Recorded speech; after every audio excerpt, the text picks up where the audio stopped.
Hello everyone, today I want to talk about Assassin's Creed, the first entry into the series, where it all began essentially, but more specifically an in-depth analysis into the Assassin versus Templar conflict and Templar ideology, essentially a look into the Dichotomy of good and evil. Before we get into that, let's talk about the year 2007. Welcome to the future. The year is 2007. Nuclear war has nearly destroyed our planet. No, not that 2007. This 2007. Now, this 2007 was a crazy year for everyone, whether you liked games or movies or tech. I mean, there was something here for everyone. I mean, just look at some of the games on the list. We had Mass Effect, we had Uncharted, BioShock, God of War, Call of Duty, The Witcher, Halo, Portal, Super Mario Galaxy, Crisis, what? Lewd Consultation Room. A sexy female doctor with a stethoscope conducts strange medical examinations. Looks like a game I need to check out. Anyway, we had the Simpsons game, Sonic and the Secret Rings, and wait, what? Wait, am I reading this right? The B-movie game? What? 2007 was a crazy year. I mean, oh my god, we had all these games coming out in the same year. We had no idea how blessed we were. I mean, the B-movie game, Loot Consultation Room in the same year. I mean, god, that just has to be the best year ever, you know? Today, we're not here to talk about these other games. We're here to talk about my favorite game of the year, Loot Consult... No, I'm joking. Assassin's Creed, the first of a long-running franchise that has expanded into books, comics, mobile games, and a cookbook. Okay, looks like people actually make those. Oh, and a movie. Oh yeah, that's right. In 2016, we had the Oppenheimer killer of a film, Assassin's Creed, and we also had a tie-in novel because I had the Blu-ray and I have the tie-in novel because I am a true fan. And, you know, a true fan needs to have those. But we're not here to talk about that Assassin's Creed. We're here to talk about the first one. The one that started it all, and the one that wasn't the most successful. And the masses liked the sequels more, but now suddenly they all love the first game. I don't know if nostalgia would be the right word, because how would people be nostalgic about a game they've mostly not played until after playing the sequels? But, you know, I'm fine with that. You know, I've always loved AC1 and Altair, so I mean, this is fine. You know, let's dive right into the dichotomy of good and evil. Now, this is going to be a structured video, so you can keep track of which part you've seen already and skip ahead to a part you want to see, because that's how the pros do it. And I am a pro, if not anything else. There will be timestamps if I remember to put them. I hope I have. I hope while I'm editing the video and I go through this part right now where I'm speaking, I hope I remember to actually put the timestamps. But, you know, if you're watching this and there's timestamps, then I've done a good job. If I haven't put them, then that's a cross I'll have to bear. Oh, and I didn't think I needed to point this out, but I'll do it anyway. I will be discussing spoilers if you haven't played the first Assassin's Creed game. I suggest you do that, or if you don't care, just keep watching. Now, in this video, I'll be discussing the entire historical storyline of Assassin's Creed 1, specifically the Assassin versus Templar conflict. We begin Altair's story with him breaking one of the tenets of the creed not even 5 seconds into his memory. It doesn't exactly give off the best impression for our protagonist here, but you know what? That's what I like about this game. And, but I mean, you know this. But you remember all this, right? Clay, we're not talking about you today. We find out about Altair's true character and how he is as a person, and it's not really a secret that he's an arrogant and confident man. And actually, he has the accolades to match up with his huge ego, because in Assassin's Creed you start off as not a novice, but a master assassin, the best of the best. And it hits that much harder when you see him fail and return to Masyaf. assuming he had been responsible for the deaths of Malik and Qadr. And I like that they also show Altair having to meet people on his way to meet Al-Mualim, and they all assume that he must have been successful because that's just how good Altair is, or at least was. Anyway, you meet Abbas, a character not fully fleshed out in this game, or even Revelations for that matter, but he is pretty fleshed out. Altair and Abbas's relationship, that is, in The Secret Crusade, a really great novel that I will one day be talking about because I love it. I love it so much. Oh my god. The Assassin's Creed 1 remake, I hope they adapt the entire storyline. I don't think they will. It would be great if they adapted the entire Altair story. Anyway, Altair reaches Al-Mualim, and as he's telling him about the failed mission, an injured Malik arrives, his arm covered in blood. But, somehow he manages to get the treasure, and he berates Altair for breaking the tenets of the creed and getting his brother killed. I honestly, I don't know how he defended himself against all those Templars, but good on you, Malik. You're a real one. But, it's not all sunshine and roses, though, because Malik got the Templar treasure, but then he also brought along with him the Templars. Since there's no time for punishment, Altair and the assassins are, forced to defend themselves. But of course the assassins have a plan, and after this first iconic leap of faith, Altair must go on by himself and spring the trap on the Templars, allowing the assassins to live another day. Whether that was for the better or not is yet to be seen. But, there's still some Templars to be dealt with in the village, and Altair quickly deals with them, because as a master assassin with all his skills and weapons, he's essentially a killing machine, a precision tool. He is also an absolute tool in Solomon's temple, but I love him anyway. I love him. I love Altair. He's so good. Anyway, Altair manages to stop the siege, but that isn't enough to redeem him, and as a consequence of his actions, he is executed by Al-Mualim. Oh my god, the main character has just been killed. How could that be possible, right? But, of course, much to our surprise, and Altair's surprise, I imagine, he was the one that got stabbed. It was all an illusion, as Altair wakes up in front of Al-Mualim, who instructs him to find a traitor within Masyaf, who led the Templars inside. Now, after Altair finds him, the game introduces you to the investigate system, and Altair finds him. Al-Mualim gives Altair a chance at redemption. Now, he has been stripped of his rank and weapons, so he must begin anew. 9 lives he offers Altair in exchange for his. Now, Altair's first assassination begins in the city of Damascus. His target, the infamous arms dealer known as Tamir, who also ruled over the Souk al-Silah, the largest market in Damascus. Now, before the assassination, Altair witnesses Tamir publicly humiliate and murder a worker under him for failing to fulfill his weapons orders. Doesn't exactly give off the best impression of Tamir, if you ask me, and it does seem like he deserves his death. Among the very people that fear Tamir, though, is his death awaiting patiently, and finally Altair strikes, and we get our first Animus White Room confession scene. You'll pay for this. You and all your kind.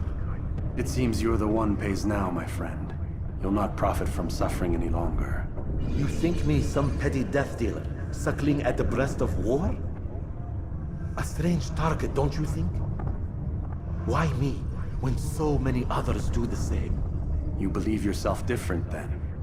Oh, but I am. For I serve a far nobler cause than mere profit. Just like my brothers. Brothers? Ah, but he thinks I act alone. I am but a piece. A man with a part to play. You'll come to know the others soon enough. They won't take kindly to what you've done. Good. I look forward to ending their lives as well. Such pride. It will destroy you, child.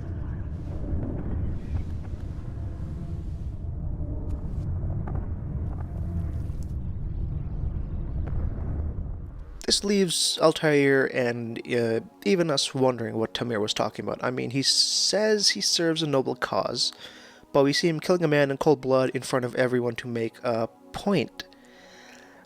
Now, this is precisely why I wanted to make this video in the first place, the dichotomy of good and evil in Assassin's Creed. I see many people say how the Templars in AC1 are morally grey, and that other AC games mostly portray them as villains. That the Assassins are in a grey area, where just one side cannot be good or bad, and the same goes for the Templars. But this has always bothered me. The Assassin versus Templar conflict in this series as a whole is a discussion for another time and another video. Now, Tamir's confession will give you this impression that he's doing what he's doing for the greater good. But this is the first sign that Templars in this game are not morally grey. What part of being morally grey involves killing a man in cold blood for not being able to meet your demands? That is very villainous, if you ask me, but don't take my word for it. I mean, you'll see plenty of times throughout this video what exactly I am talking about. Now, anyway, Altair returns to Mualim, has another rank restored, and he wants more information. However, Mualim declines, as his previous failure came of knowing too much, and tells him to leave for Acre. Altair's next target is Garnier de Naplouse, Grandmaster of the Knights Hospitalier. You know what, I don't think I need to say more. Let's just look at how he's introduced to us. Help me! Please! You must help me!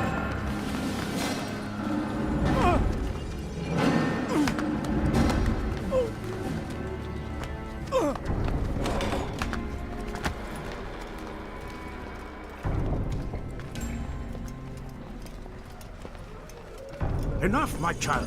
I asked you to retrieve the patient, not to kill him. There.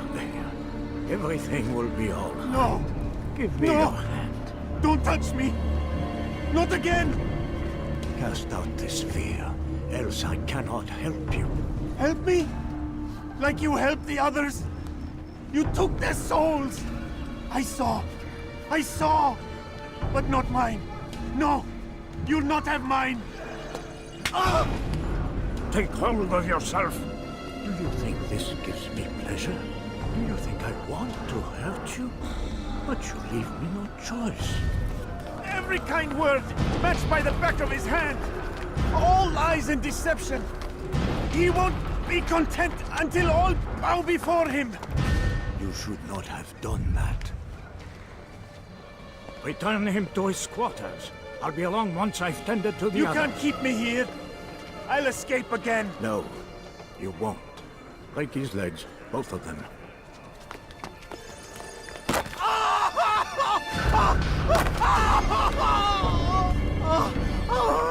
I'm so sorry. Have you people nothing better to do? Once again, it seems like yet another target that is very deserving of his death. But somehow, I still see people thinking that the AC1 Templars are morally grey. The game is visually grey, not morally grey. This guy, I mean, you cannot tell me you just saw that cutscene introducing this guy to us, and you think, oh, it's morally grey. It's not. Anyway, Altair infiltrates the building and ends the life of Garnier, and his confession begins. Let go your burden. I'll rest now, yes. The endless dream calls to me. But before I close my eyes, I must know what will become of my children. You mean the people made to suffer your cruel experiments? They'll be free now to return to their homes. Homes? What homes? The sewers? The portals? The prisons that we dragged them from? You took these people against their will. Yes. What little will there was for them to have. Are you really so naive? Do you appease a crying child simply because he wails? But I want to play with fire, Father. What would you say? As you wish. Then you'd answer for his burn. These are not children, but men and women full grown. In body, perhaps, but not in mind. Which is the very damage I sought to repair. I admit, without the piece of Eden, which you stole from us, my progress was slowed. But there are herbs, mixtures, and extracts. My guards are proof of this. They were madmen before I found and freed them from the prisons of their own minds. And with my death, madmen they will be again. You truly believe you were helping them? It's not what I believe. It's what I know.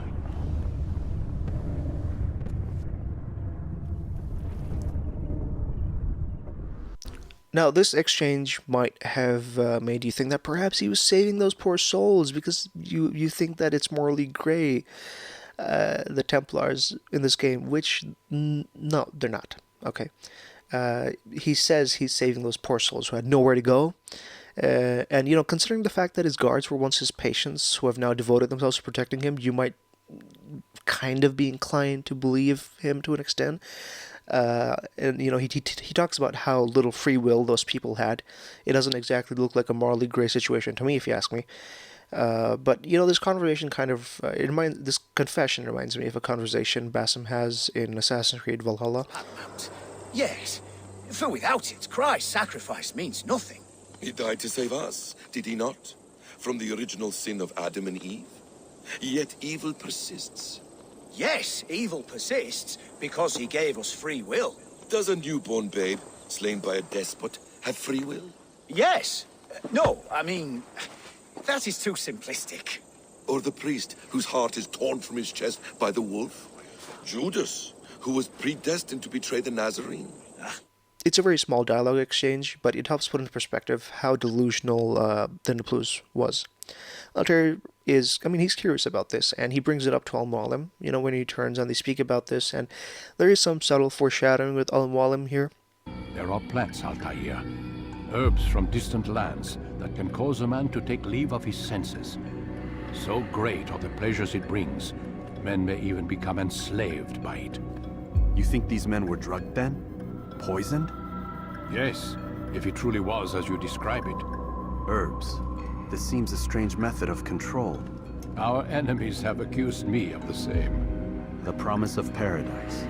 They think it is a garden, overflowing with women and pleasure. But I drug you as Garnier did his men, and tempt you with his rewards. They do not know the truth of it. Which is how it must be.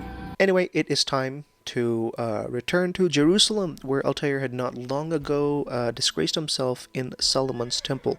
To add insult to injury, though, the bureau leader is Malik al-Saif. Talk about terrible luck. Malik is obviously not happy to see Altair, as you know, as you would expect. The tension in the air is thick. Despite the fact that this game does not have proper cutscenes. We see that his arm was injured too badly and it had to be amputated. I feel really bad for Malik. With whatever information Malik would be willing to give, Altair would investigate, and I should mention that throughout the target investigations, whatever information you find can be accessible in the menu, which gives more context about the targets. It gives you a better understanding of them before Altair kills them, and of course after Altair kills them, and he's going to return to Mualim. If you pause the game and you look in the menu, you'll find out what Altair's thoughts about this are as well. So anyway, Altair finally completes his investigation, and his third target is in reach, and he's 1/3 of his way to redemption. Now, all he needs to do is return to the Bureau to report his findings to Malik and get Mualim's marker. His target is a slave trader known as Talal. He was directly responsible for providing the test subjects to our previous target in Acre, Garnier de Naplouse. But considering he must have heard of his 2 dead allies, Talal is ready for Altair and lays a trap for him, which fails and ends with Altair's blade in his throat anyway. You've nowhere to run now. Share your secrets with me. My part is plain. The Brotherhood is not so weak that my death will stop its work. What Brotherhood? Al-Mualim is not the only one with designs upon the Holy Land. And that's all you'll have from me. Then we are finished. Beg forgiveness from your god. He's long abandoned us. Long abandoned the men and women I took into my arms. What do you mean? Beggars, whores, addicts, lepers. Do they strike you as proper slaves? Unfit for even the most menial tasks? No. I took them not to sell, but to save. And yet you'd kill us all. For no other reason than it was asked of you. No. You profit from the war, from lives lost and broken. Yes, you would think that, ignorant as you are. Wall off your mind. They say it's what your kind do best. Do you see the irony in all this? No, not yet, it seems. But you will.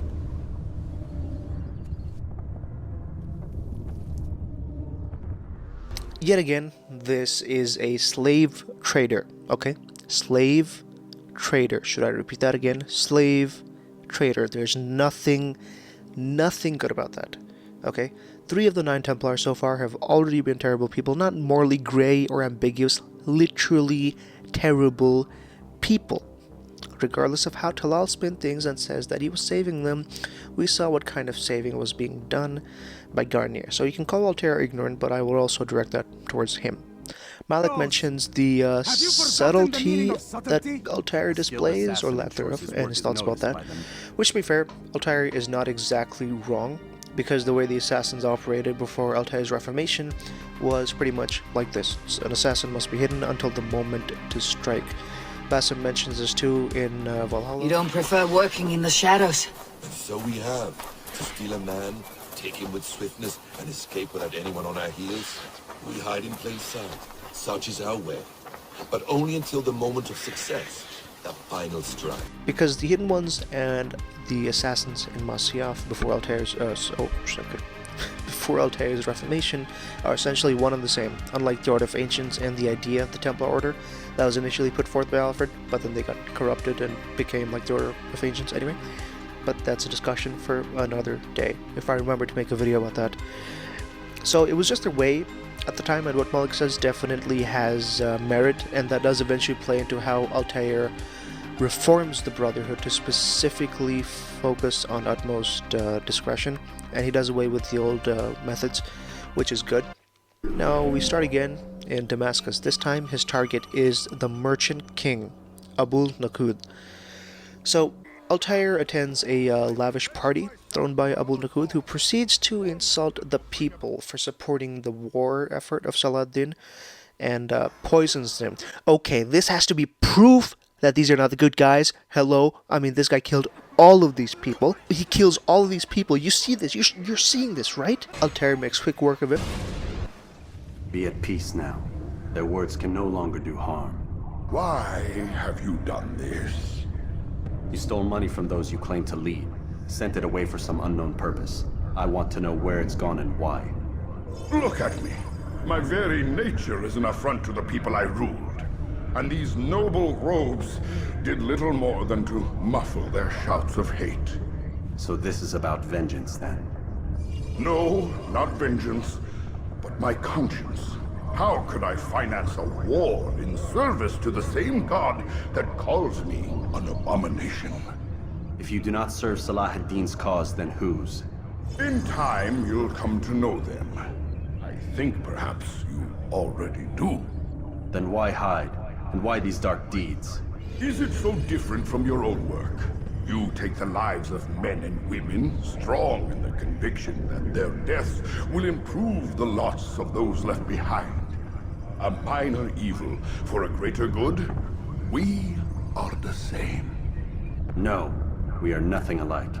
Ah, but I see it in your eyes. You doubt. You cannot stop us. We will have our new world.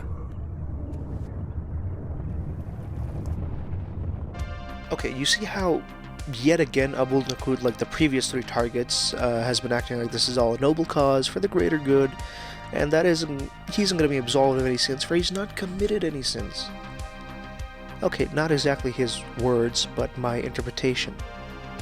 The thing is, they think they are right, but they're not. Anyway, we haven't reached the end yet, and there are still more Templars to go through, so I shouldn't go too far into this yet. So Altair returns to Al-Mualim, and yet again Al-Mualim spins his riddles, as he's good at doing. But in his words, he lets slip a very similar ideology to the Templars when Altair questions him. He mentions order and authority. But as an assassin, it is your nature to notice, to question. Then what is it that connects these men? Ah, but as an assassin, it is also your duty to still these thoughts and trust in your master. For there can be no true peace without order, and order requires authority. You speak in circles, Master. You commend me for being aware, then ask me not to be. Which is it? The question will be answered when you no longer need to ask it. And almost sounds like the words of a Templar, which is also an irony that Altair mentions in his codex.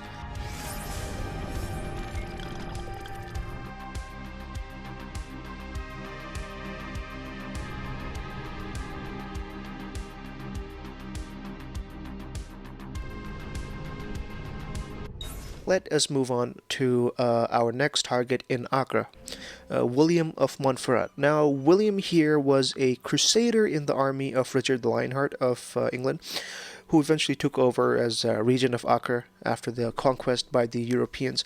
While stalking William, Altair overhears King Richard publicly criticizing William for his poor job in the war efforts. And William is obviously enraged at this, so he demands more of his soldiers. When Altair takes away his chance at redemption by ending his life. Rest now. Your schemes are at an end. What do you know of my work? I know that you are going to murder Richard and claim Acre for your son Conrad. For Conrad? My son is an arse, unfit to lead his host, let alone a kingdom. And Richard, the Ancien is no better. Blinded as he is by faith in the insubstantial. Acre does not belong to either of them. Then who? The city belongs to its people. How can you claim to speak for the citizens? You stole their food, disciplined them without mercy, forced them into service under you. Everything I did to prepare them for the new world. Stole their food? No. I took possession so that when the lean times came, it might be rationed properly. Look around. My district is without crime, save those committed by you and your ilk. And as for the conscription, they were not being trained to fight. They were being taught the merits of order and discipline. These things are hardly evil. No matter how noble you believe your intentions, these acts are cruel and cannot continue. We'll see how sweet they are, the fruits of your labors. You do not free the cities as you believe, but rather damn them. And in the end, you'll have only yourself to blame. You who speak of good intentions.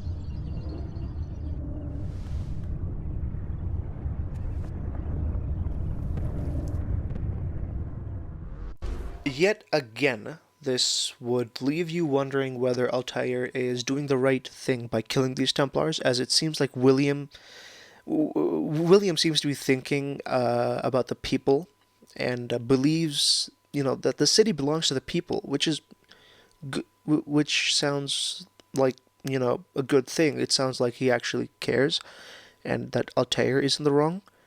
But he still speaks of order and control. The desire to rob people of their free will cannot be a noble goal, no matter how you look at it. When Altair returns to Mualim, he's much stronger in his desire this time to know more, and he grows impatient as Mualim just dodges or dismisses the questions. Mualim doesn't like Altair's doubts, his questions, and he wastes no time in reaching for his weapon to kill Altair. But, of course, Altair knows he can't do that. And, of course, we know that because Altair is the main character. But, this should go to show that the assassin ways were very deeply flawed from the onset, and that Altair's eventual reformation was, that much more important for their survival. And Bayek really didn't do a good job, did he? He did not do a good job with the hidden ones, the assassins. Of course, Mualim is to blame as well. We see signs of a man hungry with power, one who does not entertain disobedience. But of course, Mualim does reveal that these men were all Templars, which kind of should have been clear by now, I guess. But for whatever reason, Altair is not too sure. I suppose assassins don't only kill Templars; they would also kill other people that were doing bad. And of course, Templars have invaded all levels of society, and Altair he questions the nature of this treasure because, you know, like, what would cause so much chaos? Like, what is this treasure that everyone's just going crazy over?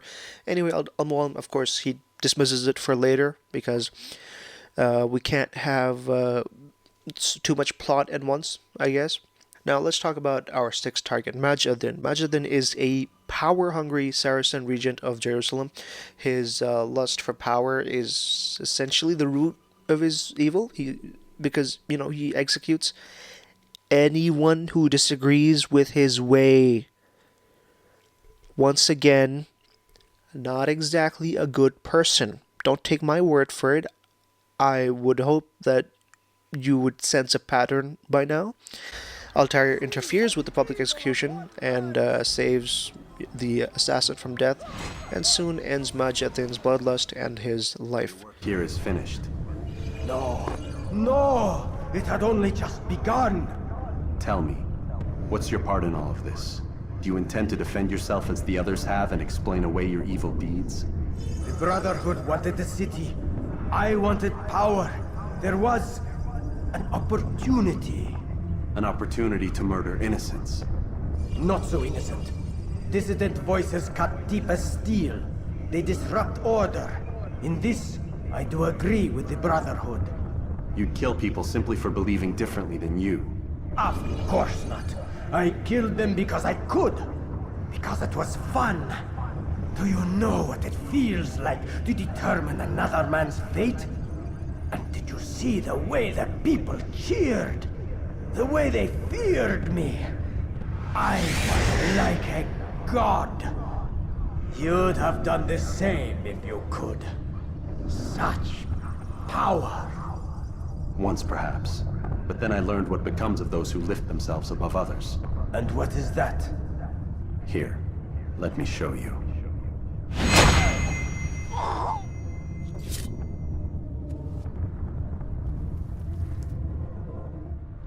Majd Addin's confession should make it pretty clear by now that the Templars don't even care about the ends justifying the means here.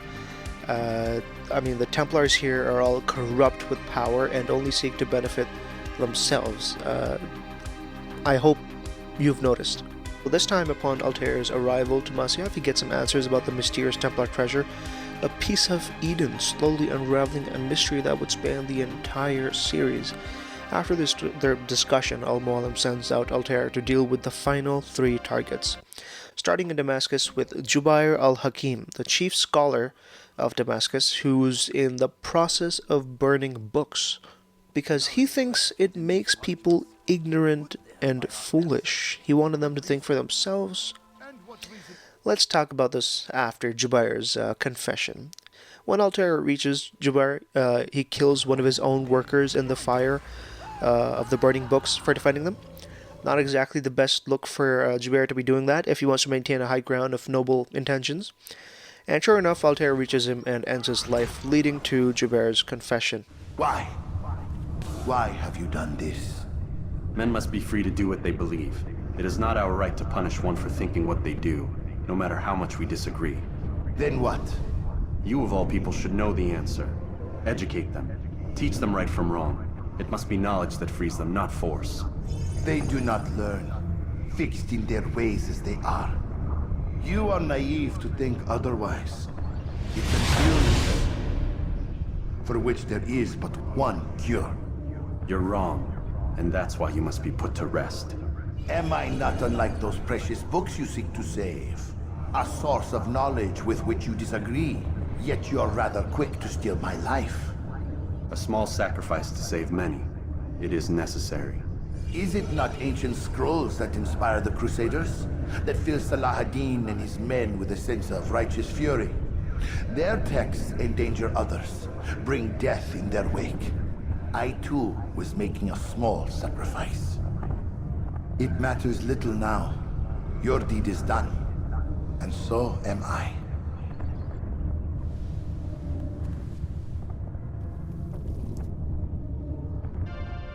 Jubair so strongly believes that what he's doing is right, and that could be said for some of the other targets as well. Not all, as most targets so far have a clear bloodlust and are not good people. They're not even in a gray area, they're just plain bad. And is Jubair any different from them, since we see that, he wants to free people of ignorance, as he calls it, by burning books. He believes that people are so fixed in their ways, and that, they could never change, which shows that he's too ignorant in his own way. Now, you could make the argument that the books were essentially controlling people and forcing them to only know what they learn from those books, that there's nothing more true in this world than what those books contain. And Jubair's goal might sound noble. What he's doing is essentially liberating people of these shackles. That's what he believes, that these limitations to their worldview that are being forced upon by these books, he's destroying them.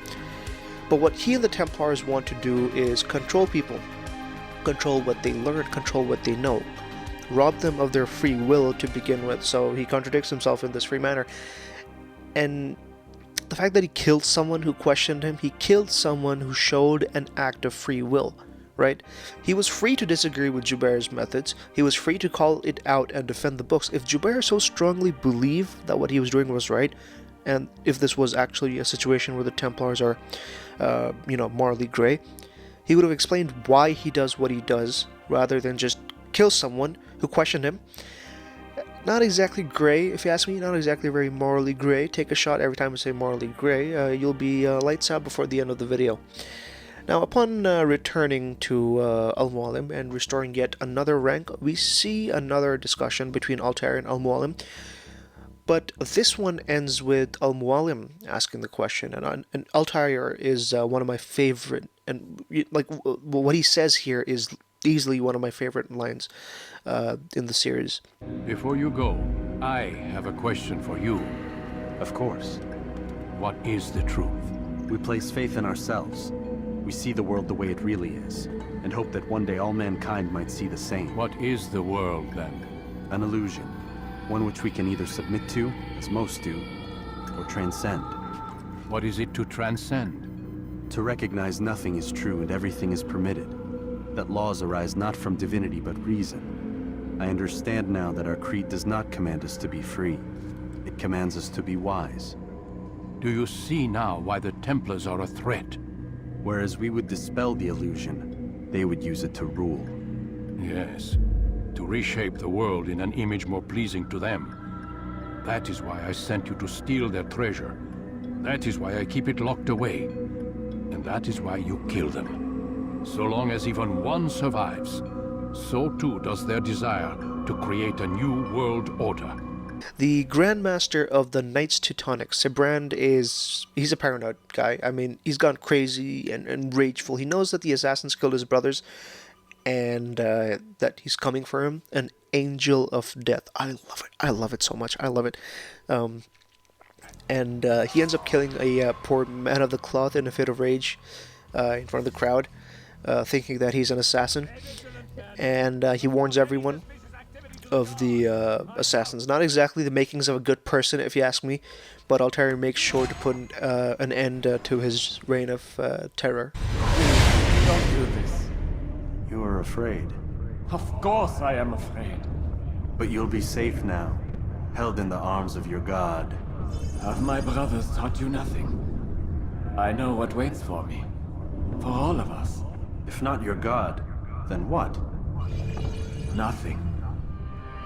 I fought as I did, as hard as I did, to survive, for I know what awaits us in the end. Only darkness.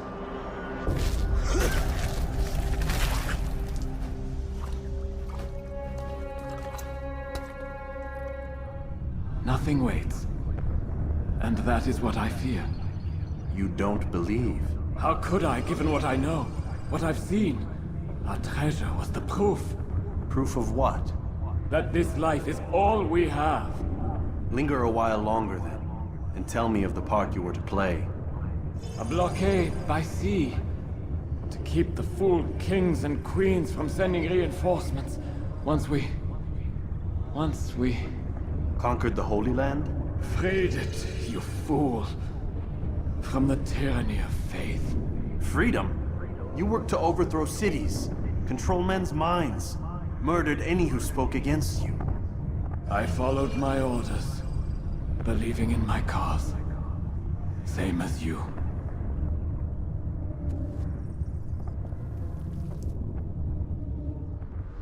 So Sibrand's confession is pretty important because it sheds some light on the universe Assassin's Creed is set in.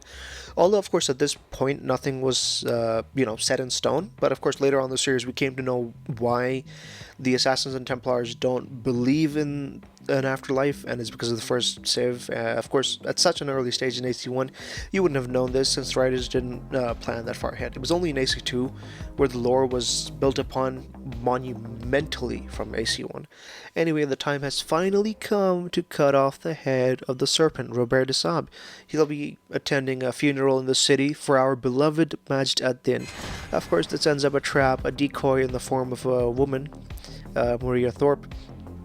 Altair spares her because she's a woman, and Altair doesn't know what women are. I would see your eyes before you die. I sense you expected someone else. What sorcery is this?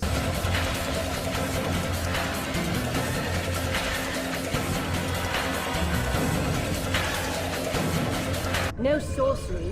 We knew you'd come. Robert needed to be sure he'd have time to get away. So he flees. We cannot deny your success. You have laid waste to our plans. First the treasure, then our men. Control of the Holy Land slipped away. But then he saw an opportunity to reclaim what has been stolen, to turn your victories to our advantage. Mualim still holds your treasure, and we've routed your army before. Whatever Robert plans, he'll fail again. Ah, but it's not just Templars you'll contend with now. Speak sense. Robert rides for Asa to plead his case that Saracen and Crusader unite against the Assassins. That will never happen. They have no reason to. Had, perhaps. But now you've given them one. 9, in fact. The bodies you've left behind, victims on both sides. You've made the Assassins an enemy in common and ensured the annihilation of your entire order. Well done. Not 9. 8. What do you mean? You were not my target. I will not take your life. You're free to go, but do not follow me. I don't need to. You're already too late. We'll see. With no time to waste, Altair rides for Arsuf to meet Robert de Sable and Richard the Lionheart in the hopes of stopping their unity. It is finally here, Altair's chance at redemption. And with his newfound humility and sense and understanding of the creed, he's determined to kill Robert and reveal the truth. A terrible truth that will change the course of history forever. And Richard proposes the two men fight to the death, and that God would favor the victor, which ends up being Altair. It's done then. Your schemes, like you, are put to rest. You know nothing of schemes. You're but a puppet. He betrayed you, boy. Just as he betrayed me. Speak sense, Templar. Or not at all. 9 men he sent you to kill, yes? The 9 who guarded the treasure's secret. What of it? It wasn't 9 who found the treasure, Assassin. Not 9, but 10. A 10th? None may live who carry the secret. Give me his name. Oh, but you know him well. And I doubt very much you'd take his life as willingly as you've taken mine. Who? It is your master, Mualim. But he is not a Templar. Did you never wonder how it is he knew so much? Where to find us, how many we numbered, what we aspired to attain? He is the master of the Assassins. Oui, master of lies. You and I just 2 more pawns in his grand game. And now, with my death, only you remain. Do you think he'll let you live, knowing what you do? I've no interest in the treasure. Ah, but he does. The only difference between your master and I is that he did not want to share. No. Ironic, isn't it? That I, your greatest enemy, kept you safe from harm. But now you've taken my life, and in the process, ended your own.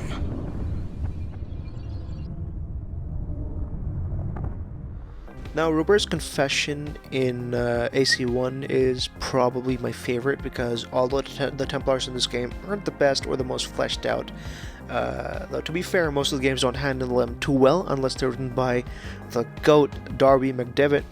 The men he sought to kill to redeem himself were the very ones that were keeping him alive, in a sense. Robert knew that Al-Mualim had been corrupted by the apple, and it's an interesting dynamic where the entire time you're led to believe that you're doing the right thing, only for it to turn out that the one who led you on was worse than the ones you were killing. But it's not that simple. I mean, what Al-Mualim does is bad. He makes you kill these Templars who are actually bad people. Of course, his intentions weren't rid the Holy Lands of their influence. It was just he wanted to get rid of the people who held the secret, who knew the secret. But of course, the outcome was still kind of good. Of course, Al-Mualim, I'm not saying he's a good person, but he's not a bad person. I mean, he took Altair and Abbas at a very young age. He trained and tutored them. Regardless of what people may think of Al-Mualim, he genuinely cared, for the assassins and Altair and Abbas especially. But of course, the apple is temptation given form, as Al-Mualim put it best. So when Altair finally returns to Masyaf, he finds everyone in a trance. I mean, the old man on the mountain, he's got clearly corrupt with power. So Altair finally manages to reach Al-Mualim, where he uses the apple against him, and during the conversation, Al-Mualim's reasoning makes a bit more sense when he's... Have you any final words? You lied to me. Called Robert's goal foul, when all along it was yours as well. I've never been much good at sharing. You won't succeed. Others will find the strength to stand against you. And this is why, so long as men maintain free will, there can be no peace. I killed the last man who spoke as such. Bold words, boy. But just words. Then let me go. I'll put words into action. Tell me, Master, why did you not make me like the other assassins? Why allow me to retain my mind? Who you are and what you do are twined too tight together. To rob you of one would have deprived me of the other. And those Templars had to die. But the truth is, I did try. In my study, when I showed you the treasure. But you are not like the others. You saw through the illusion. Illusion? That's all it's ever done. This Templar treasure, this piece of Eden, this word of God. Do you understand now? Red Sea was never parted. Water never turned to wine. It was not the machinations of Iris that spawned the Trojan War, but this! Illusions! All of them! What you plan is no less an illusion. To force men to follow you against their will. Is it any less real than the phantoms the Saracens and Crusaders follow now? Those craven gods who retreat from this world that men might slaughter one another in their names? They live amongst an illusion already. I'm simply giving them another. One that demands less blood. At least they choose these phantoms. Or do they? Aside from the occasional convert or heretic? It isn't right. And now logic has left you.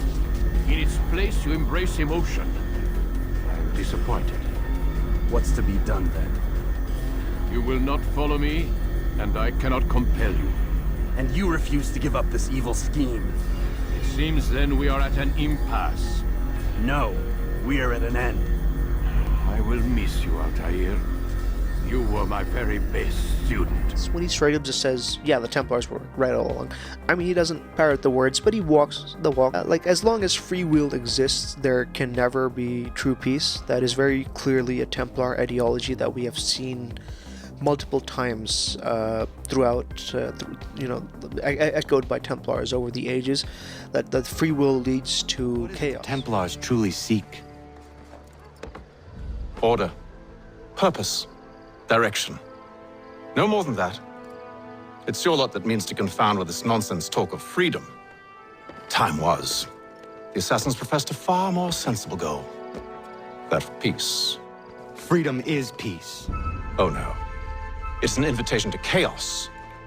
Only look at this little revolution your friends have started.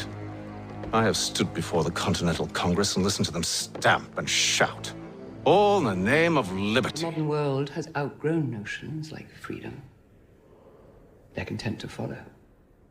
The threat remains, while free will exists. For centuries we've tried, with religion, with politics, and now consumerism, to eliminate dissent. Isn't it time we gave science a try? Now, I'm not saying I agree with Mualim, but I see where he felt the Templars' reasoning to be sensible.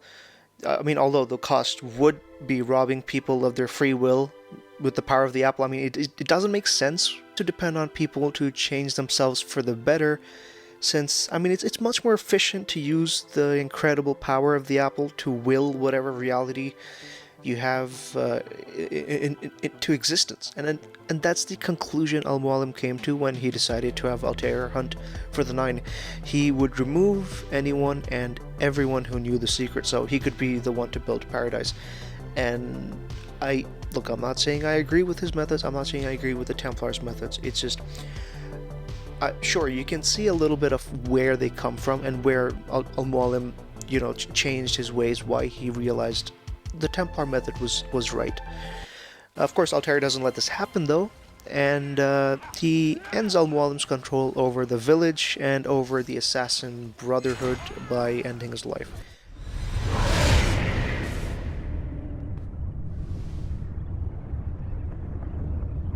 Impossible. The student does not defeat the teacher. الشيء واقع مطلق بل كل ممكن. So it seems. You have won then. Go and claim your prize. You held fire in your hand, old man. It should have been destroyed.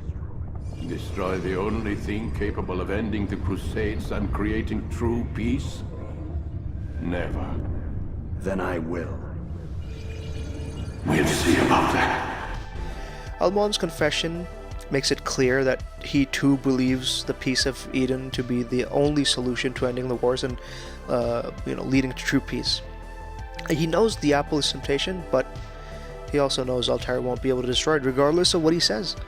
And of course, as he said, that ends up being true. Altair doesn't destroy the apple, he's not able to do it.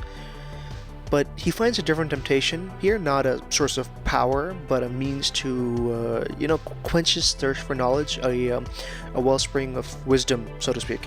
Perhaps a means to stop this fight between good and evil, if you could call it that. If we look at the Assassins and Templars in AC1 alone, there's a clear distinction between which side is good and which side is bad, as I've tried to show you throughout this video.